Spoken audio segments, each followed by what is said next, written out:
Hello everyone, কেমন আছেন সবাই? শুরু করছি আজকে একটা নতুন দিন, নতুন ব্লগ। আমার ছেলে এসছে কাল রাত্রেবেলা। কালকে আমার প্রচণ্ড শরীর খারাপ ছিল।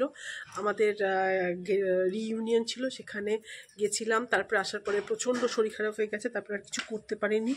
ঘরে তো ছিল না কেউ, মানে আমার হাজব্যান্ড আর আমার ছেলে গেছিলো ছেলেটাকে আনতে যাওয়ার জন্য।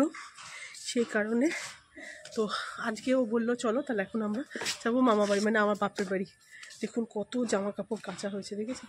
চারিদিকে শুধু জামা কাপড়ই আর জামা কাপড়, প্রচুর জামা কাপড় কাচা হয়েছে। ও আসার পর থেকে এইসব কাচাকাচিগুলো চলতেই থাকে। তো এখন আমি একটু রেডি হচ্ছি, যাব কালকে। ও আসার জন্য একটুখানি বেরিয়েছিলাম, কতগুলো জিনিস গাড়িতে রয়ে গেছে, সেইগুলো গাড়ি থেকে এখন বার করে নেবো। এই হচ্ছে ব্যাপার। আর চলুন আপনাদেরকে আমি দেখাই। আজকে ওই যে আমার ননদ দেওরা এসেছিল না মাথাভাঙা থেকে, উত্তরবঙ্গ থেকে, তো ওরা নিয়ে এসেছিলো এক ধরনের বেগুনি আলু, যেই আলুগুলো কোথাও পাওয়া যায় না, শুধুমাত্র উত্তরবঙ্গেই পাওয়া যায়। সেই সব আলুটা আজকে আমি রান্না করেছি। চলুন আপনাকে সেই রান্নাটা একটু রেসিপিটা শেয়ার করে দিয়ে তারপর আমরা এখন যাব। আজ আপনাদের একটা নতুন জিনিস দেখাবো। এগুলো কি বলুন তো? এগুলো হচ্ছে জাম আলু বলে। এগুলো বেগুনি কালারের হয়। এগুলো উত্তরবঙ্গে শুধুমাত্র পাওয়া যায়, এখানে আর কোথাও পাওয়া যায় না। তো উত্তরবঙ্গে যখন আমার দেওররা এসেছিলো আমাদের জন্য এনেছিল, সেই ওই আলুগুলোই আজকে আমি রান্না করব। আলুগুলো প্রথমে সেদ্ধ করে নেবো, সেদ্ধ করে তারপরে ছাল ছাড়িয়ে কেমন করে আমি রান্নাটা করছি, খোসাটা ছাড়িয়ে, সেটা আপনাদেরকে আমি দেখাবো। এই খোসাগুলো খুবই পাতলা হয়, এত পাতলা যে ফট করে তুলতে তাড়াতাড়ি হয়ে যায়। এই নিয়ে অনেক রকমের গল্প আছে। আমি ভেবেছিলাম মাকে দিয়ে, মায়ের যে ছোটোবেলায় মারাও তো আগে উত্তরবঙ্গে থাকতো, মানে আমার শাশুড়ি মাদের কথা বলছি, ওরা দারুণ দারুণ গল্প বলতো। তো ভেবেছিলাম ওই গল্প শোনাবো আর এই রান্নাটা শেয়ার করব, কিন্তু মা তাড়াতাড়ি ব্যস্ত তো ছিল, তাই মাকে দিয়ে আর করাতে পারলাম না, তাই আমি নিজে করে ফেললাম ফটাফট। তো এই আলুগুলোকে ছাড়ানো হয়ে গেছে। আলুগুলো আরও ছাড়ানো কয়েকটা বাকি ছিল, এগুলো আমি ছাড়াবো। এরপর আমি করে নিলাম মশলা, আদা রসুন কাঁচা লঙ্কা বাটা, পেঁয়াজ, এটা হচ্ছে বাটা। আর আলুগুলোকে ছোট ছোট করে কাটলাম, কারণ হচ্ছে আলু তো বেশি ছিল না, অল্প, আবার বড় ননদকেও পাশে থাকে, ওদেরকেও একটু দিতে হবে, সেই কারণের জন্য গোটা গোটাই রাখি আমরা আলুগুলো। কিন্তু আলুগুলো যেহেতু একটু বড় বড় মতো ছিল, তাই মাঝখান থেকে এগুলো কেটে ফেললাম। সত্যি এই আলুর স্বাদটা একদম অন্যরকম। আমাদের যা আলুর স্বাদ হয় তার সেরকম স্বাদ নয়। এটা সাধারণত আমরা দম করে খাই, খুব ভাল লাগে খেতে। আর উত্তরবঙ্গের লোকেরা তো এরা সব কিছু হিসেবেই ওরা খায়।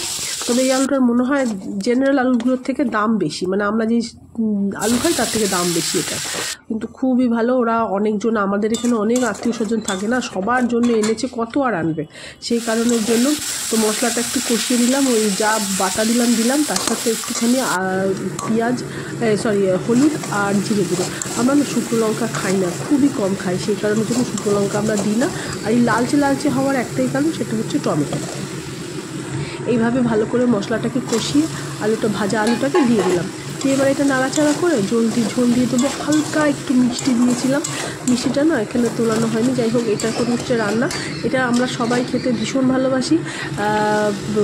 ঝোলটা একটু থাকবে, একটু ভালো করে বেশি করে ফোটাতে হবে, ফোটালে খুব ভালো লাগবে।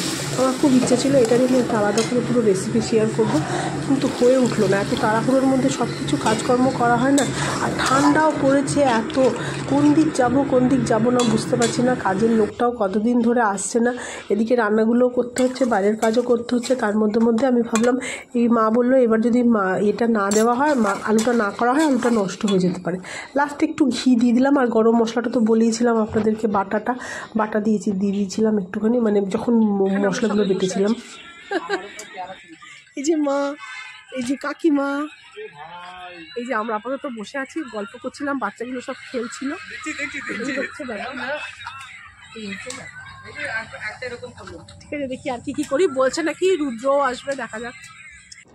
আমাদের এখানে বাড়িতে যেহেতু রোদটা পড়ে, তাই সব কাকিমা, সামনের বৌদি সবাই আমাদের বাড়িতে আসে, এখানে বসে গল্প করে।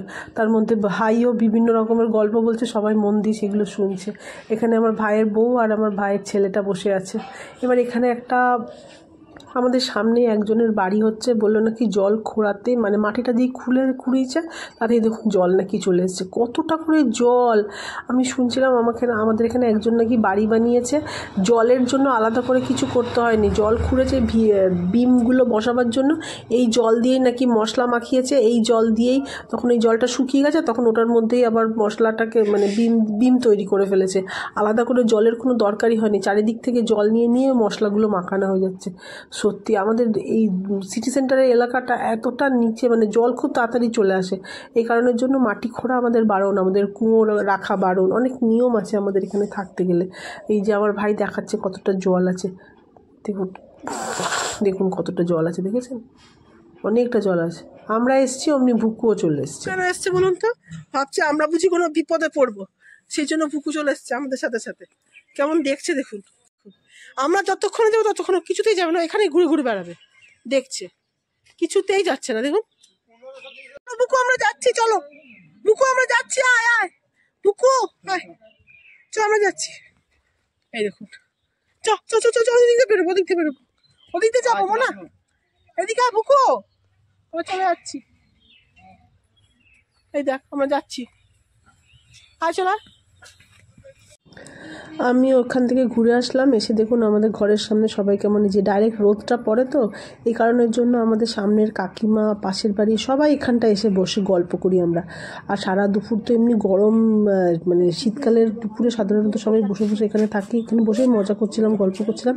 তা করতে করতেই বৌদি বললো যে যাও তুমি ওখানে দেখে আসো জলটা কেমন এসছে, সেই জন্য ওখানে জল দেখতে গেছিলাম।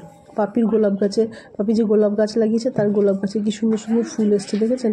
পাপি বাগানও করেছে, এর মধ্যে ওলকপি, ফুলকপি, তারপরে সবুজ ক্যাবেজ, ওই গ্রিন কালার ক্যাবেজগুলো হয় না, সবুজ বাঁধাকপি, বিভিন্ন ধরনের বাঁধাকপিগুলো হয় না, বেগুনি কালারের বাঁধাকপি, ওগুলো লাগিয়েছে, পেঁয়াজ গাছ, টমেটো, অনেক রকমের জিনিসপত্র লাগিয়েছে বাপি গাছ লাগিয়েছে। এরপরে দেখুন সন্ধ্যা হয়ে গেল, তবে দিদি এলো, দিদি এই যে আমার ছেলের জন্য এখানে সোয়েটার বানিয়েছে, কি সুন্দর দেখতে সোয়েটারটা, আমার একদম ভালো লাগে না। আমি বললাম যে ও কি পরবে, তুই বেকার বেকার কষ্ট করেছিস, বলছে না তোর ছেলেই বলেছিল, বুটি বলে। হ্যাঁ আমি বলেছিলাম, আমার দিদি খুব ভালো সোয়েটার বুনতে পারে।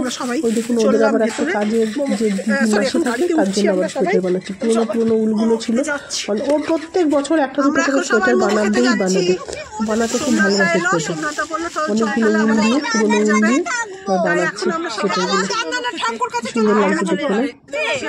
কেন দিদি এইটা কেন এরকম ভাবে এরকম মানে নাম্বার 1 ভালো লাগছে, ভালো লাগছে।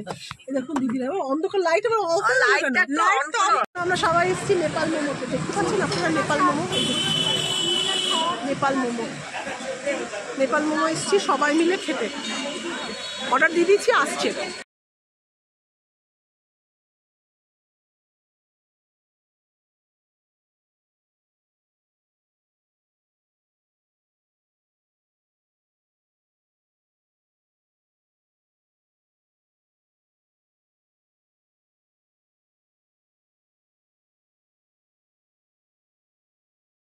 রয়েছে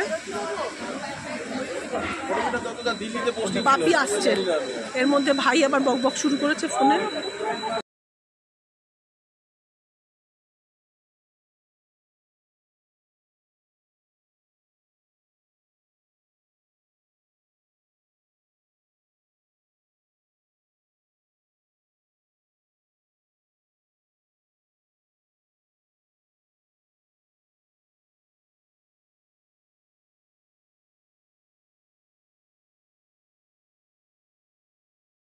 ভাল লাগছে রুদ্র?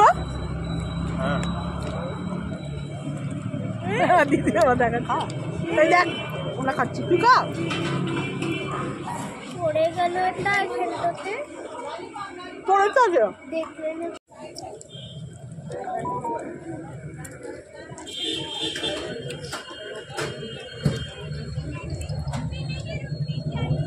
বলা, কি বলছিলি বল? হ্যাঁ যে কি হয়, রুদ্র হচ্ছে 6 ফুট 4 ইঞ্চি লম্বা, তো এখন যদি রুদ্র বিস্কুট রেসে নাম দেয়, বিস্কুট রেসে রুদ্র একবার দেখি তাহলে খাবে এরকম করে, এমনি করে অন্য লোকে তো এরম করে বিস্কুট ধরবে, আর রুদ্র এরম করে বিস্কুট ধরবে, আর বিস্কুট ধরে এরম করে টেনে নিয়ে চলে যাবে। ফার্স্ট, এমনি ফার্স্ট।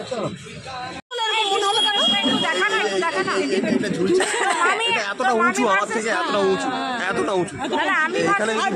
এখানে যদি বিস্কুট থাকে তাহলে আমাকে তো লাফাতে হবে। রুদ্র তো এমনি ধরে নিচ্ছে, এমনি ধরে নিচ্ছে মুখের কাছে। তারপর সত্যি সত্যি রুদ্র এসে দেখাচ্ছে যে ও দাঁড়ালে কেমন লাগবে এখানে। তারপরে আমার ভাইয়ের বউ সব থেকে বেটে, তারপর